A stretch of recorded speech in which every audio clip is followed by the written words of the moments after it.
Flexi cap funds एक ऐसी category जो पिछले कुछ सालों से इंडियन इन्वेस्टर्स के बीच में काफ़ी पॉपुलर है एंड आज के टाइम में काफ़ी सारी एएमसीज अपने फ्लेक्सी कैप फंड रन कर रही है। लेकिन अब सवाल यही आता है क्या कि इन सारे फंड्स में से आपके लिए बेस्ट फ्लेक्सी कैप फंड कौन सा है। तो आज के इस वीडियो में हम इसी के बारे में बात करेंगे एंड मैं आपको 3 ऐसे फ्लेक्सी कैप फंड्स के बारे में बताऊंगा जो आपको लॉन्ग रन में अच्छे रिटर्न्स दे सकते हैं। वीडियो शुरू करने से पहले जिनको नहीं पता कि एक्चुअली फ्लेक्सी कैप फंड्स क्या होते हैं, तो अगर मैं सिंपल लैंग्वेज में एक्सप्लेन करूँ तो फ्लेक्सी के फंड्स ऐसे म्यूचुअल फंड्स होते हैं जब फंड मैनेजर के पास फुल फ्लेक्सिबिलिटी होती है एंड वो मार्केट की किसी भी कैटेगरी में इन्वेस्ट कर सकता है, चाहे वो लार्ज कैप हो, मिड कैप हो या स्मॉल कैप, वो भी बिना किसी प्री डिफाइंड रेस्ट्रिक्शन के। जिसकी वजह से फ्लेक्सी के फंड्स फंड मैनेजर को अलाउ करते हैं कि वो अपने पोर्टफोलियो को डायनामिकली एडजस्ट कर सके according to market conditions, opportunities and valuation. अगर हम पिछले कुछ सालों की बात करें तो फ्लेक्सी के फंड्स ने ओवरऑल मार्केट वॉलेटिलिटी के बावजूद इन्वेस्टर्स को अच्छे रिटर्न्स दिए हैं, जिनमें इन फंड्स की खास बात यही है कि ये कभी सिर्फ एक कैटेगरी में इन्वेस्ट नहीं करते एंड ये large, mid and small cap के बीच बैलेंस बनाते हुए अपॉर्चुनिटी के हिसाब से अलोकेशन बदलते रहते हैं। इसका ये भी मतलब हो सकता है कि जब मार्केट में बुल रन हो तो ये ग्रोथ अपॉर्चुनिटीज को कैप्चर कर सकते हैं और जब मार्केट में करेक्शन आया हो तो ये relatively stable large cap stocks में शिफ्ट होकर डाउन साइड से बच सकते हैं। लेकिन इस फ्लेक्सिबिलिटी के बावजूद ये फंड्स भी काफ़ी रिस्की हो सकते हैं, क्योंकि पोर्टफोलियो में कभी स्मॉल कैप्स की होल्डिंग ज़्यादा हो सकती है तो कभी मिड कैप्स की, जो मार्केट करेक्शन में ज़्यादा गिर सकते हैं। इसीलिए फ्लेक्सी के फंड्स में इन्वेस्ट करने से पहले आपका इन्वेस्टमेंट होराइजन कम से कम 5 साल का तो होना ही चाहिए। तो अब बात करते हैं उन 3 फ्लेक्सी के फंड्स की जो आपको लॉन्गर रन में अच्छे रिटर्न्स दे सकते हैं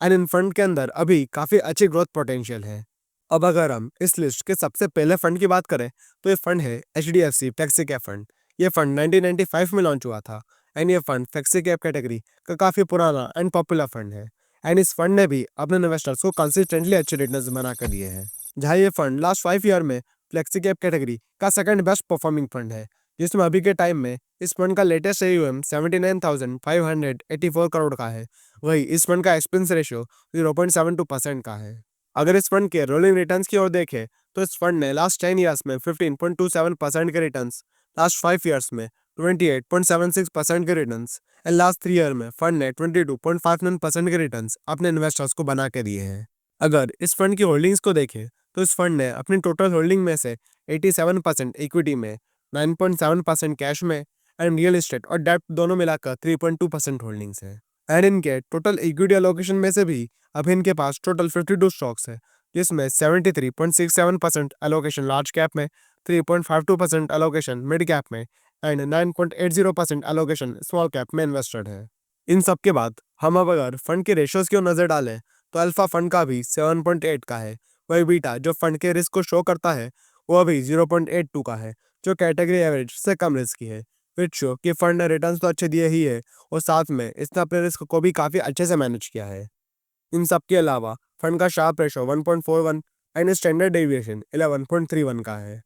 अगर आप एक ऐसे इन्वेस्टर हो जो लॉन्ग टर्म के लिए मार्केट में इन्वेस्ट करना चाहता है, फंड से जुड़े हुए रिस्क को समझता है और इक्विटी में इन्वेस्ट करने के लिए मेंटली प्रिपेयर्ड है और अपने पोर्टफोलियो में स्ट्रॉन्ग और कंसिस्टेंट परफॉर्मर फंड ऐड करना चाहता है, तो HDFC फ्लेक्सी कैप फंड आपके लिए एक सॉलिड ऑप्शन हो सकता है, क्योंकि इस फंड की diversified holdings, strong track record और रिस्क एडजस्टेड रिटर्न इसे एक बैलेंस एड ग्रोथ ऑप्शन बनाता है।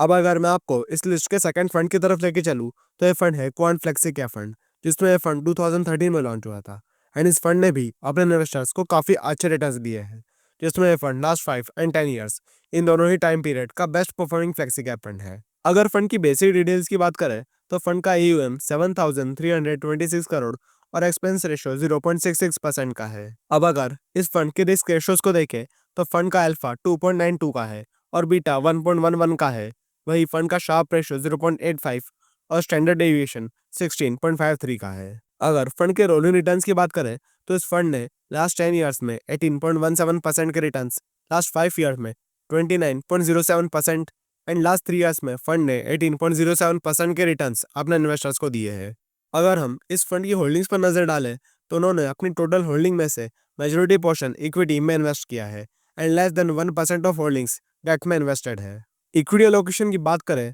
तो इस फंड के पास इस वक्त टोटल 40 स्टॉक्स है, जिनमें से 67.91% का एक्सपोजर लार्ज कैप स्टॉक्स में है, 17.80% मिड कैप में और 13.78% स्मॉल कैप स्टॉक्स में एलोकेट किया गया है। अगर आप एक एक्टिव इन्वेस्टर हो जो रेगुलरली मार्केट को ट्रैक करता है एंड ज़्यादा रिटर्न्स के लिए हाई वॉलेटिलिटी टॉलरेट कर सकते हो, और जैसा मैंने आपको वीडियो के स्टार्टिंग में भी बोला था कि अगर आपका इन्वेस्टमेंट होराइजन कम से कम 5 साल का है तो ही आपको इस फंड में इन्वेस्ट करने का सोचना चाहिए, क्योंकि ये फंड हाई रिस्क और हाई रिटर्न कैटेगरी के अंदर आता है। लेकिन अगर आप इस क्राइटेरिया में फिट नहीं बैठ रहे हो तो आपको इस फंड में बिल्कुल भी इन्वेस्ट नहीं करना चाहिए। इस फंड का एसेट एलोकेशन कुछ इस टाइप का है।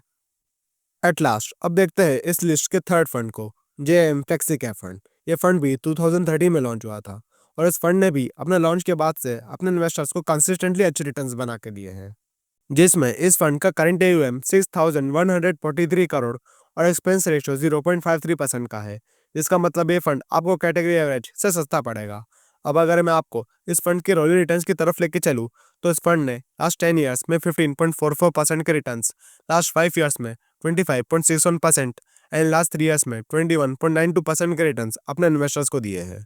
इन तब के बाद फंड के रेशियोज को देखें तो फंड का अल्फा 6.38 का है और बीटा 1.01 का है, जिसमें फंड भी अपने कैटेगरी एवरेज से थोड़ा ज़्यादा रिस्की है। वही फंड का शार्प रेशियो 1.11 और इस फंड का स्टैंडर्ड डेविएशन अभी अराउंड 14.96 का है। अगर हम इस फंड की होल्डिंग्स की बात करें तो फंड मैनेजर फंड की टोटल होल्डिंग में से 98.24% इक्विटी में इन्वेस्ट किया है एंड रिमेनिंग 1.76% डेट में इन्वेस्टेड है। इक्विटी एलोकेशन को डिटेल में देखें तो इस वक्त फंड के पास टोटल 58 स्टॉक्स है, जिसमें से 48.99% का एक्सपोजर लार्ज कैप में, 25.87% मिड कैप में और 23.39% स्मॉल कैप स्टॉक्स में एलोकेट किया गया है।